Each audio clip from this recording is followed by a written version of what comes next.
How did 20% down become the standard down payment in the home buying process? Does it even make sense anymore? Let's myth bust. So a lot of well-respected sources say 20% down is a thing to do. CNN says 20% down gives you greater purchasing power. Of course you have higher purchasing power if you have an extra 100 grand lying around. Investopedia says it makes you a less risky borrower. I could have swore we use your credit score and debt to income ratios to calculate risk. Time Magazine says you want to have a real stake in your home. Well, if you say so, Time Magazine. Skin in the game, it's to protect the entire financial system. Are they for real? Reality is there's several loans that don't require a huge down payment. So one's a VA loan, my favorite loan, 0 down. You don't have any mortgage insurance, rates are super low. So if you happen to be a veteran or married to one, it's a great loan for you. Can't be for investment property though, it's gotta be owner occupied. Now, FHA also has to be owner occupied unless you're looking at a duplex. We'll get into that. 3.5% down. Your credit can be banged up a little bit. They don't judge, but you do have mortgage insurance. And depending on what your credit score is, it can be more expensive mortgage insurance than a conventional loan. Great for first-time buyers. And if you're looking to buy a duplex where you're gonna rent one of the units, it's a great program to do 3.5% down. And the loan limits, depending on where you're located, for instance, in LA County, it's like 1.2, so you can buy a nice property. My own personal FHA story, about 10 years ago, I bought a duplex, 3.5% down. I didn't have a ton of money. Lived in one of the units, rented out the other. Within a few years, I had 20% equity, refinanced out of the FHA, dropped that mortgage insurance, rates were low. And then when I did move out, I rented both of the units and they were cash flowing and I had no mortgage insurance anymore. It was a really great first step to owning real estate.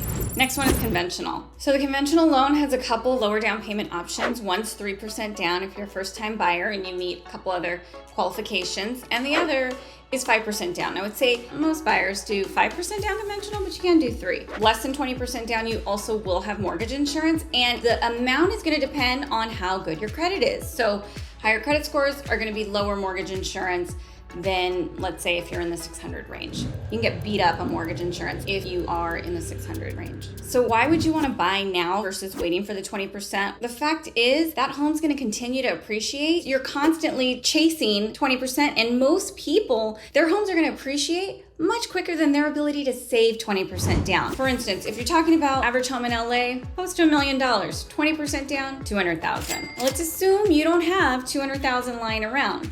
You're gonna have to save that 200,000. How much are you gonna have to earn in order to save 200,000? You probably have to earn 300, 350 after you pay Uncle Sam to save 200. How long is that gonna take? How much is that $1 million house gonna cost in 4, 5, 6 years? Second reason why you're gonna wanna get in the market sooner than later is so you can start writing off your mortgage interest and your property taxes. Unlike rent, where you don't get those benefits. You wanna use the bank's money, not your own. So if you can put 5% down and use that additional money to improve the property, which is gonna appreciate even more, use the bank's money and you can write off the interest. And let's say you have 20% down. Just because you have it doesn't mean that's the best place for that money to be trapped in the home. Put that money to work for you, whether it's the stock market, crypto, fix that ugly kitchen, build an ADU, which is gonna generate cash flow, put that sucker on Airbnb. There's many other places to put that money than trapped in the home. So when you put 20% down, you're not gonna have mortgage insurance, which for most people, they like that idea. Other reasons why people wanna put 20% down is the idea that they might have a lower interest rate. And sometimes that's the case, but it's not always. That's why you're gonna wanna talk to a loan officer and work through those scenarios to see